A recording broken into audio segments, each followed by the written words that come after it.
Disney, you know them, you love them, and probably hate them a little bit too. Disney is one of the biggest companies in the world, and I think it's safe to say that they're the biggest player in the entertainment industry. It seems as if they own like half of everything that comes out these days. With all the studios from Pixar, Star Wars, Marvel, 20th Century Fox, and so on, Disney makes a lot of money, and it's money that Disney ultimately cares about. Money, money, money. So you can imagine that they were pretty damn happy with the success of Deadpool and Wolverine. It's been around 5 weeks since Deadpool and Wolverine released, and they still sit atop the weekend box office over newcomers like The Crow and Blink Twice. Reynolds and Jackman's film has made $1.21 billion. You know how long I've been waiting for this? Woo, I'm about to make a name for myself here. Which makes it the second highest grossing film of the year. And now that's good for Disney. I'm sure they're really happy with that. But I bet you they wish they were at number 1. I wonder what the highest grossing film of the year even is. I don't know. Huh? Oh. It's Inside Out 2. Yeah, that checks out. Disney has the only 2 movies to pass the $1 billion mark this year. Hello, I like money. And in passing that mark, Deadpool and Wolverine became the highest grossing R-rated movie of all time. I hope that this makes Disney realize that they can still make lots of money when they make more mature movies and TV shows. Not that they still shouldn't make projects for kids, because that's really important and also makes a lot of money, definitely more because merchandise and stuff like that, but money is what it's all about. So if it makes money, you can bet Disney will beat it into the ground until we're all absolutely sick of it. Daredevil Born Again is supposed to be rated mature, and it certainly won't be the last MCU project to be rated that way. Deadpool and Wolverine is the 8th highest grossing MCU project, and I'm sure more projects like it are getting greenlit as you are watching this super cool YouTube video on this channel that you should totally subscribe to.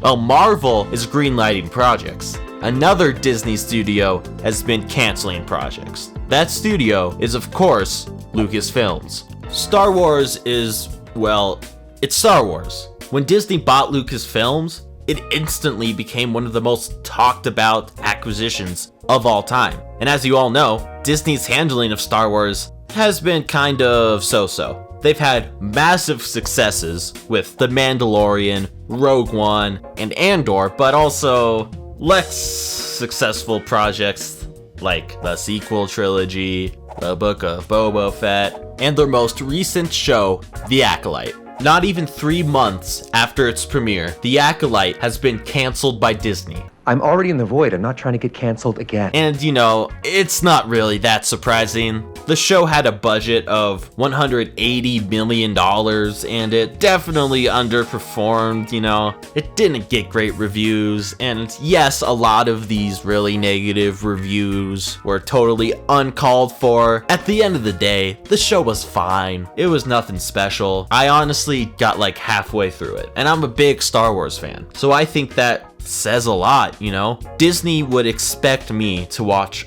all of any new Star Wars project. Hell, I expect to watch all of any new Star Wars project. But I didn't, and I know I'm not alone in this. And Disney didn't make enough money from it. Not enough people streamed it. I just wonder if The Acolyte could have been any better. The goal of Disney and any other company is to make money. Disney wants to spend the least amount of money to make the most money. And an easy way to do this is to rush projects. Now, this is all just speculation, but I know there are lots of companies in the entertainment industry that have absolutely crazy crunch time. And this forces corners to be cut. If these companies gave the people who worked and cared about these projects just more time or a little more money, they'd probably be a lot better. Maybe you do have to release less content. And yeah, you probably would make less money, so they're never gonna do this. But I think, and I'm sure a lot of you agree, that you'd rather have one really good project than 5 just okay things. Doing this creates a lot more trust in these big companies, but the problem is it doesn't make as much money, so things won't change. But maybe they'll get better, probably not. You know, like maybe they'd make signing up for Disney Plus not take away all your rights. I don't know, like, you know, I'm sure you've all heard about this, but you know, a woman died because of a severe allergic reaction at some restaurant after she was assured the food could be prepared allergy-free. Her husband sued Disney for negligence, but Disney said he couldn't sue them because he agreed to settle any lawsuits outside of court when he signed up for a 1-month trial of Disney Plus. Obviously, that's insane. I don't know who at Disney thought that was ever a good idea. Probably some greedy executive who just wants more money. Disney did see the PR disaster unfolding all over the internet and news, so they did back down and they are no longer asking for this case to be dismissed. Let's hope, you know, the right things can happen. It's a terrible situation and things just work out the best that they possibly can. He was late because he had to read every page of the terms and conditions for Disney Plus. Alright, to a more positive note, have you guys seen the Dr. Doofenshmirtz actor at Disneyland? I mean, yeah, you have. I put it in the thumbnail. But Doofenshmirtz is part of the Oogie Boogie Bash. And let's just say he looks absolutely terrifying. That is something that's in my nightmares. I don't want that. No clue who saw this and was like, yeah, it's perfect. That's it. Ferb, I know what we're gonna do today. Now, obviously, Disney is trying to promote the new season of Phineas and Ferb, which is supposed to release later this year. I just don't know why he looks that way. I don't like it. Why are they making another season of Phineas and Ferb? All right, money. The show is perfect as it is. I just hope Disney didn't force Dan Povenmire to come back and make it. Hopefully, he was totally on board and has a lot of great ideas. He seems excited about it from what I've seen on TikTok and whatnot. So hopefully that's all good. Hopefully Disney gave the budget, the time, let them really flesh this out, but only time will tell. Disney is a greedy company that loves money. Who would have thought? We can only hope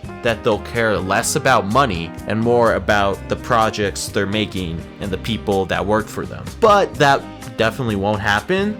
Disney will do whatever it takes to stay on top. But seriously, thanks for watching, you know, do the things, you know, like, subscribe, comment, whatever. I appreciate it. Oh, this is gonna be good. You know how long I've been waiting for this? Woo, I'm about to make a name for myself here. I don't think you guys walk away from this. You just make sure people know what happened here today. And when you get out of here, you have a drink for me, yeah?